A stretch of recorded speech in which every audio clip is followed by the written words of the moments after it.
मंटोस्तान के बारे में कुछ कहिएगा. What do you tell us a little about मंटोस्तान? मंटोस्तान Manto की 4 कहानियों पर आधारित है.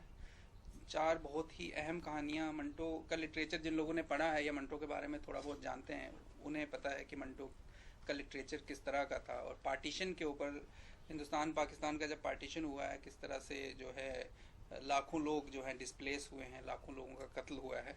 और उस पर कई सारे राइटर उस वक्त जो हैं उस सिचुएशन से प्रभावित हुए, उन लोगों ने कहानियां लिखी. पर उसमें मंटो से ज़्यादा दर्द किसी और राइटर ने महसूस नहीं किया. वो उनकी कहानियों में दिखता है. आज मंटो पर रिसर्च हो रहे हैं, लोग पीएचडी कर रहे हैं. तो मंटो की कहानियां अपने आप में एक बहुत ही कमाल का अनमोल लिटरेचर हैं. तो ये कहानियां जब मैंने पढ़ी, और पढ़ते तो हम पहले से आए थे, बट स्पेशली खोल दो एक कहानी है जो मैंने 1-1.5 साल पहले पढ़ी, तो मेरे होश उड़ गए वो कहानी पढ़ने के बाद. जिस तरह से उस कहानी को ट्रीट किया गया था, क्योंकि हमने भी पार्टीशन पे बनी हुई फिल्में पहले देखी हैं और लिटरेचर भी पढ़ा है. हर बार अफसोस होता है कि इतना अफसोसनाक, इतना शर्मनाक वाक़या जो है उस वक्त हुआ है, जब कुछ लोगों ने एक डिसीज़न ले लिया और एक देश को बांट कर उसके 2 टुकड़े कर दिए. कि शायद उस वक्त भी यही कुर्सी की लड़ाई रही होगी, और रही होगी क्या, रही है ही, जो आज भी चलती है. उसकी वजह से आपने लाखों लोगों को बांट दिया और लाखों लोगों ने उनको धर्म के नाम पे आपने अलग कर दिया, और लोगों ने एक दूसरे को मारना काटना शुरू कर दिया. शायद हिस्ट्री के पन्नों पर लिखे हुए वो वाक़यात जो हैं, उन्हें ना हम लोग अपने आप को कभी माफ़ कर पाएंगे जिन्होंने ये किया है, और ना ही वक्त कभी माफ़ करेगा. तो यही मंटो कहता है. मंटो की कहानियाँ डार्क सटायर हैं, तो बहुत ही पावरफुल स्टोरीज हैं जो आपको पढ़ते हुए आप हिल जाते हो. तो आप जब एज अ फिल्म मेकर, जब मैंने वो कहानियाँ पढ़ी, तो मेरी समझ में कुछ और नहीं आया सिवाय इसके कि मैं इस पर एक फ़िल्म बनाऊँ. तो मैंने अपने साथियों सहयोगियों से बात की कि भाई इस पे फिल्म बनाई जाए. मेरे दोस्त हैं तारिक साहब, जो कि पहले भी हम लोग जुड़े हुए हैं, वो प्रोड्यूसर भी हैं, एक्टर भी हैं. तो हम दोनों ने मिलकर डिसाइड किया कि इस फिल्म को बनाएंगे हम. फिर उसके बाद ज़ेबा जी हैं, मेरे दूसरी पार्टनर हैं. फिर मेरी आदित्य जी से बात हुई. आदित्य और उनके फादर डॉक्टर भानु प्रताप जी. डॉक्टर भानु प्रताप साहब खुद हिस्ट्री से काफ़ी जुड़े हुए हैं, क्योंकि ये खुद एक इनके पास वर्ल्ड रिकॉर्ड्स हैं, हिस्टोरिकल कलेक्शन ऑफ वर्ल्ड में शायद इनके पास लार्जेस्ट कलेक्शन होगा. और मैं इन्होंने मुझे इनवाइट किया था इनके गांधी जी के जो उनसे रिलेटेड जो कॉइन्स, सो उनसे रिलेटेड जो कलेक्शन है स्टैम्प्स का, उसके लिए रायपुर में, छत्तीसगढ़ में. तो तब मिलके मुझे लगा कि ये लाइक माइंडेड लोग हैं, और मैं लाइक माइंडेड लोगों को जोड़ना चाहता था इस फिल्म के लिए. क्योंकि इस तरह का सिनेमा बनाने के लिए आप यहाँ के जो so called main stream Studios हैं, आप उनके पास जाएंगे तो फिर वो मंटो की कहानियाँ जो हैं वो उनके कार्टून बन जाएंगे, क्योंकि इतना सारा इंटरफेरेंस होता है. अगर या फिर हम बड़े बड़े स्टार्स के पास चल जाएं तो भी उसका सत्यानाश हो जाता है. तो मैं इसको उस रॉनेस के साथ बनाना चाहता था और अपने बिलीफ के साथ बनाना चाहता था. मैं नहीं चाहता था कि इसमें किसी तरह का इंटरफेरेंस हो. जिस तरह से मंटो ने लिखा है वर्ड टू वर्ड, उन कहानियों को उसी तरह से पिक्चराइज करना था. इसलिए मुझे कुछ लाइक माइंडेड लोगों की ज़रूरत थी, और मैंने उनको, वो लोग मेरे साथ जुड़े, आज हम लोग साथ में हैं. तो इस तरह से ये फिल्म बनी है. इसके पहले भी मतलब बीइंग इन कश्मीर, रिलीजन के बेस पे जो डिवाइड है उसको आप पर्सनली भी एक्सपीरियंस करते हैं, मे बी नॉट इन 1946. देखिए Kashmir was also on the same topic. जी, मेरी पिछली फिल्म भी कश्मीर के मुद्दे पर आधारित थी. ये तो कश्मीर पर नहीं, ये पार्टीशन पर है. और उस फिल्म में कश्मीर के आम लोगों की सफरिंग्स दिखाई गई थी. आइडेंटिटी कार्ड उस फिल्म का नाम था. और सबसे खूबसूरत बात ये हुई कि हाल ही में यूरोप के पार्लियामेंट में उस फिल्म के सीन्स जो हैं as a reference of problem of Kashmir दिखाए गए while discussing Kashmir issue. So वो फिल्म भी उसी तरह की थी. और मेरा हमेशा रुझान भी इस तरफ है, कोशिश भी यही रहती है कि हम बनाते तो फिल्म है, फीचर फिल्म ही होती है, बट फिल्म जो है किसी सिर्फ एक एंटरटेनमेंट के 2 घंटे ना हो, बल्कि आप उन 1.5-2 घंटे के अंदर अपने साथ कुछ लेकर जाओ, तो उसके अंदर कुछ सब्सटेंस हो, कुछ बात हो. बाकी रही कश्मीर के, जैसे आपने कहा कि रिलीजन के नाम पे बांटने की बात, तो मैं एक बात मेंशन करना चाहूँगा कि Kashmir is the most secular place in India. Kashmir एक ऐसी जगह है जहाँ पर टेररिज्म को छोड़कर देयर इज़ नो इवल. वहाँ पर आपको कोई कत्ल करता हुआ नहीं मिलेगा, कोई रेप करता हुआ नहीं मिलेगा, मतलब बहुत ही कम तादाद में अगर होगा भी, as compare to the other part of country और एशिया की दूसरी जगहों को अगर आप देखें. एक ही शर्मनाक वाक़या वहाँ पर हुआ है जब वो वहाँ से डिस्प्लेस किया गया, but again that was a political decision जो हुआ और उसके नाम पे रिलीजन की फिर बात वहीं वैसे ही छेड़ दी गई। जैसे 1947 में दो लोगों ने बैठ के डिसीजन ले लिया कि भाई मुसलमान उस तरफ चले जाएंगे और हिंदू इस तरफ आ जाएंगे। तो मैं तो कहता हूँ कि भाई कौन होते हैं आप लोग, चाहे वो आपका कितना भी कंट्रीब्यूशन रहा हो। जो आज़ादी की लड़ाई हुई है उसमें भगत सिंह था, जिन लोगों ने जो फांसियों पे चढ़े हंसते हंसते, उनका तो ये सपना नहीं था कि हम आज़ादी मिलते ही हिंदू और मुसलमानों को अलग कर दें। तो ये जिन लोगों के हाथ में उस वक्त कमान थी उन्होंने कर दिया। और वही कश्मीर में भी हुआ है, वही आज भी चल रहा है। और यही रीज़न है मंटोस्तान को बनाने का, क्योंकि हम आज का जनरेशन क्या सीखेगा, हम उसको क्यों दिखाएं या क्यों देखना चाहेगा। मुझे लगता है कि मंटो की ये कहानियां आज भी उतनी ही रेलेवेंट हैं, क्योंकि प्रॉब्लम्स आज भी वही हैं। हिंदुस्तान के दो टुकड़े उस वक्त हुए थे, मगर आज जो पॉलिटिकल सिनेरियो है हिंदुस्तान का, अब देखिए जगह जगह पर कहीं आपको दंगों की बातें सुनाई देती हैं, कहीं आपको वैसे ही डिवाइड करने की बातें सुनाई देती हैं। तो कहीं ना कहीं लोगों को इस चीज़ में जागने की ज़रूरत है कि इन चीज़ों से बाहर निकलिए। आप दूसरी कंट्रीज़ देखिए, अभी हम लोग कहाँ से जाके आ रहे हैं। मैं कहता हूँ वहाँ पर अब देखिए कितनी, शायद 22-23 कंट्रियाँ होंगी वो जो जो एक साथ हैं। आप एक कंट्री से दूसरी कंट्री में गाड़ी लेकर निकल जाइए, कुछ नहीं होगा, एक चेक पोस्ट पे आपका पासपोर्ट चेक करेंगे। कितना आपस में मिलाप है। तो क्यों नहीं सार्क कंट्रीज का ऐसा हो सकता, क्यों नहीं यहाँ पर भी हिंदुस्तान, पाकिस्तान, बांग्लादेश, दूसरी कंट्रीज हैं, हम आपस में मिलकर रहे हैं, हम स्ट्रांग हों। वो कंट्रीज आज कितना डेवलप्ड हैं। आप वहाँ पर चले जाएं, आप वहाँ की जो है डेवलपमेंट देखें, आप वहाँ के लोगों का देखें। और सबसे जो अहम बात है उसके अंदर लोग होते हैं। मैं कहता हूँ कोई सरकार जो है वो नहीं बदल सकती देश को, लोग बदल सकते हैं, हम बदल सकते हैं। आप यूरोप के अंदर चले जाएं तो आप अगर सड़क पार करने वाले हैं तो लोग गाड़ी खड़े करके ट्रैफिक रोक के आपके पार करने का इंतजार करते हैं। क्या हम लोग ऐसे हैं? हमें ये सोचना पड़ेगा। तो कहीं ना कहीं हमें अपने आप को जागृत करने की ज़रूरत है कि हम कब तक सोए रहेंगे, कब तक हम ऐसी सिचुएशन में रहेंगे कि हम कभी जागे ही नहीं और हम कभी देखें ही नहीं और हम सिर्फ ब्लेम करते रहें कि ये सरकार ने वो नहीं किया, वो सरकार ने वो नहीं किया। तो कहीं ना कहीं ये कहानियां भी इसी तरह आपको जागरूक करती हैं। 47 में भी क्या हुआ, किसी नेहरू साहब ने तो आके लोगों को कत्ल नहीं किया, ना जिन्ना साहब ने किया। हालांकि गलतियां उन लोगों ने की, लेकिन मारने वाले तो आम लोग ही थे ना। किस बात पे? वही एक धर्म की बात पे या मजहब को लेकर, जो कि मुझे लगता है कि ये बड़ी ही शेमफुल बात है। और आज भी आप पूरा सोशल मीडिया उठाकर देखिए, पूरा इंटरनेट, फेसबुक, आपको इतने हेट वाले कमेंट्स, इतने हेट वाली चीज़ें वहाँ पर मिलेंगी कि आप भूल ही गए हैं कि आप इंसान हैं। तो शायद यही रीज़न है कि मैं बहुत ज़्यादा जुड़ा हुआ महसूस करता हूँ इस तरह के टॉपिक्स से अपने आप को। और मंटो की कहानियां पढ़ते ही आपको बिल्कुल अपना आप दिखता है। हम तो 47 में थे नहीं, मगर आज के दौर में हम खुद को देख सकते हैं। हम अपने आसपास की सोसाइटी को देख रहे हैं। हम सड़कों पर निकल के एक दूसरे को मार नहीं रहे हैं, लेकिन हम दिलों के अंदर एक दूसरे का कत्ल ही कर रहे हैं। हम अंदर से वैसे ही हैं। तो हमें इससे शायद बाहर निकलने की ज़रूरत है।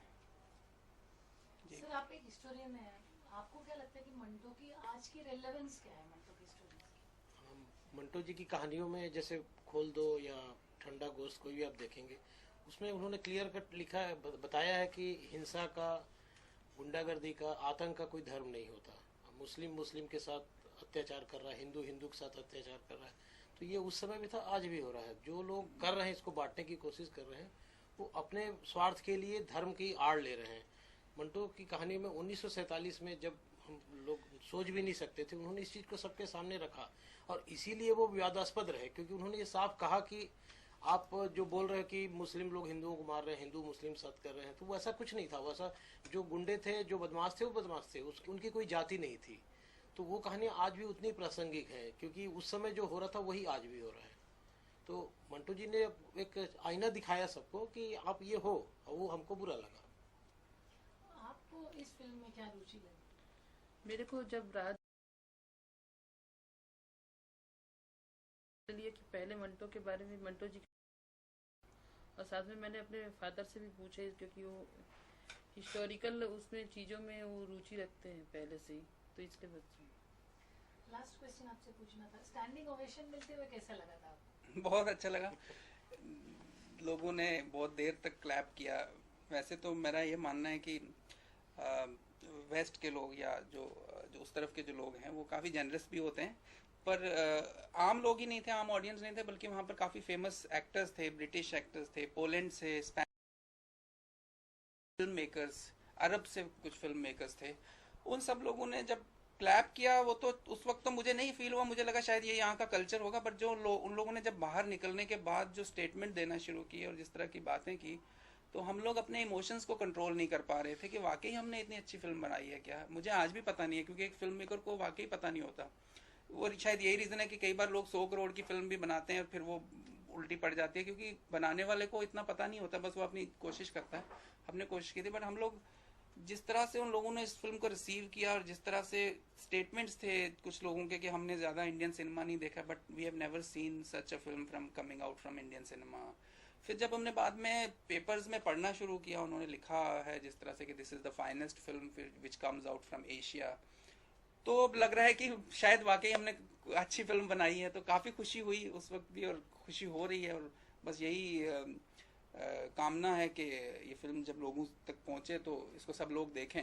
और ये फिल्में कोई डॉक्यूमेंट्री फिल्म्स नहीं होती है। लोगों का थोड़ा सा एक मिथ है यहाँ पर हमारे इंडिया में कि अगर फिल्म के अंदर गाने नहीं है या मेन स्ट्रीम कोई स्टार नहीं है तो पता नहीं वो फिल्म बिल्कुल डॉक्यूमेंट्री जैसी होगी, एंटरटेनिंग नहीं होगी। ऐसा नहीं है, ये फिल्म आपको उसी तरह से या उससे ज़्यादा बांधती है, और जब आप बैठते हैं देखने तो आपको पता चलता है कि भाई आप इस फिल्म से अलग महसूस नहीं करते, या आपको ये नहीं लगता, बल्कि आप अपने साथ कुछ लेके जाते हो फिल्म देखने के बाद।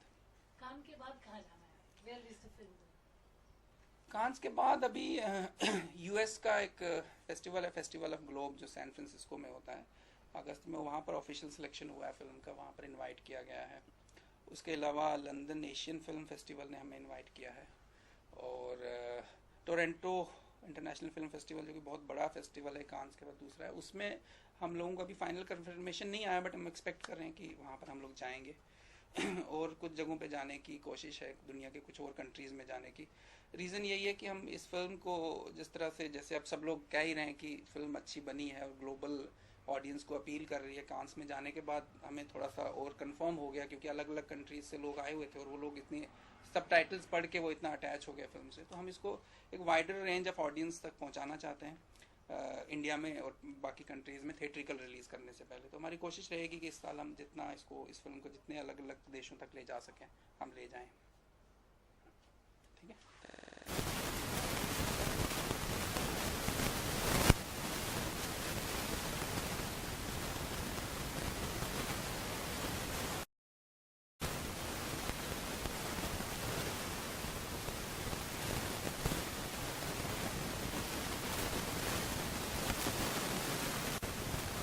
अच्छा लगा। फिर सबसे बड़ी बात क्या है कि जो फिल्म के अंदर है कि दो दोस्त एक ही जगह के रहने वाले और एक ही बटालियन में भर्ती होते हैं, लेकिन कुछ ही दिनों के बाद जब 47 के बाद दो देश बनते हैं, एक पाकिस्तान में चला जाता है और एक हिंदुस्तान में, तो वो जाके एक लास्ट जम्मू एंड कश्मीर के लास्ट बॉर्डर पहुंच पे जाके मिलते हैं बॉर्डर पे, और सडनली मिस्टेक होके दोस्त से गोली लग जाती है। बहुत स्ट्रगल करते हैं और वो पहुंचते हैं और राम सिंह नहीं बचता है। और वो लास्ट की मोमेंट्स बड़ी इमोशनल थी कि जहाँ वो दोस्त पहुंचता है और उसको गोली लगी है, दर्द है, सारी चीज़ें हैं, और उसके बाद गोली लगने के बावजूद भी उसको वो अपना बचपन याद आता है, वो स्कूल टाइम याद आता है, वो सारी चीज़ें। और वो दोस्त को ले चल, मुझे पार्क में ले चल, खेलेंगे, तो बड़ा इमोशनल वो टाइम था।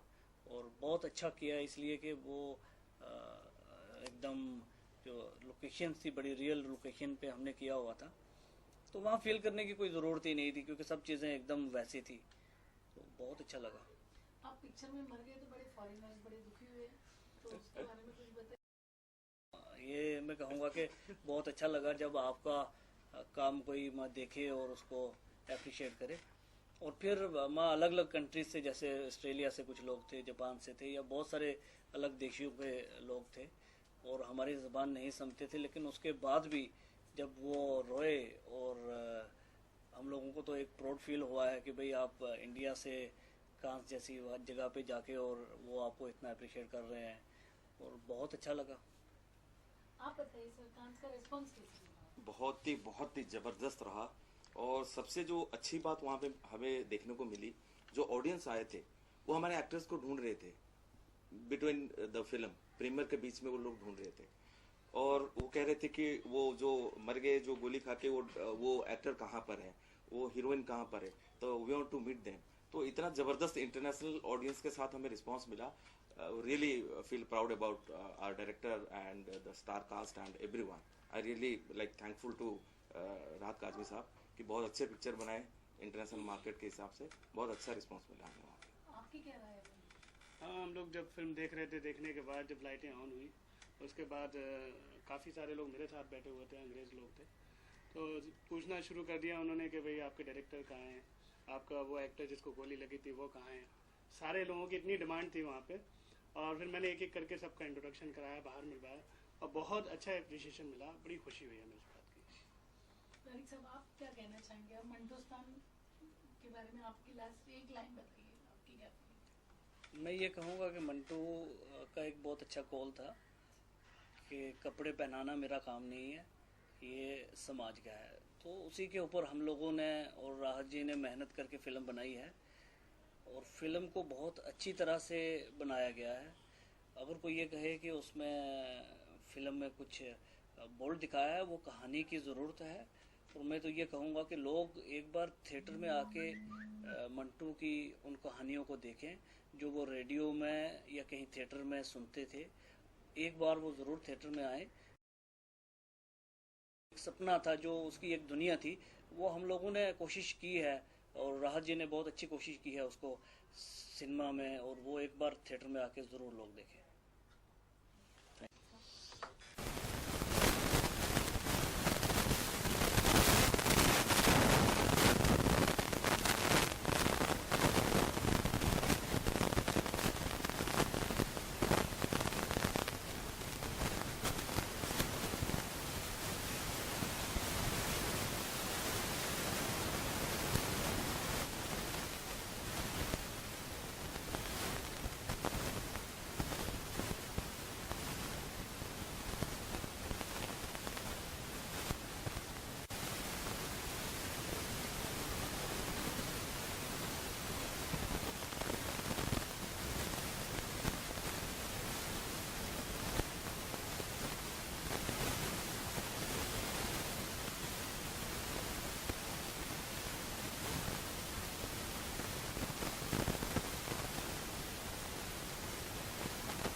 सबसे पहले ये है कि ये फिल्म ये मंटू जी के ऊपर बेस्ड है, तो ये तो डेफिनेट सी बात है कि we wanted to bring in front of everyone कि इस तरीके की जो कहानियाँ हैं वो लोगों तक पहुंचनी चाहिए। एंड दूसरा, मैंने हमेशा से यही बात मानी है और ये मैं मानती आई हूँ, आई ऑलवेज गो विद राहत जीज कन्विक्शन, बिकॉज मुझे मालूम है कि वो जिस तरीके की फिल्में बनाते हैं और जिस तरीके की फिल्म वो बनाना चाहते हैं, वो फिल्म काफ़ी अलग तरीके की उनकी सोच है। तो वो सोच से मैं काफ़ी ज़्यादा like you know I am influenced.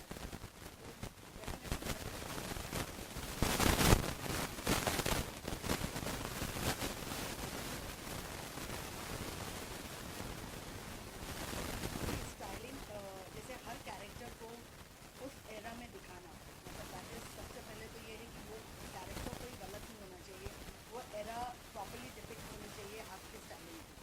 तो जो भी है उसमें जो भी जो कैरेक्टर वाइज जो सिचुएशन वाइज वो सारी चीज़ें राहत जी से बैठ के डिस्कस होती थी पहले, कि वो खुद एज अ डायरेक्टर, जैसे हमने अपने तरीके से कुछ उनको बताया कि मैं ये लेकर कर रही हूँ या मैं ये सोच रही हूँ, तो वो पहले हमें समझाते थे कि वो किस तरीके से ये 1947 का एरा वो किस तरीके से दिखाना चाहें।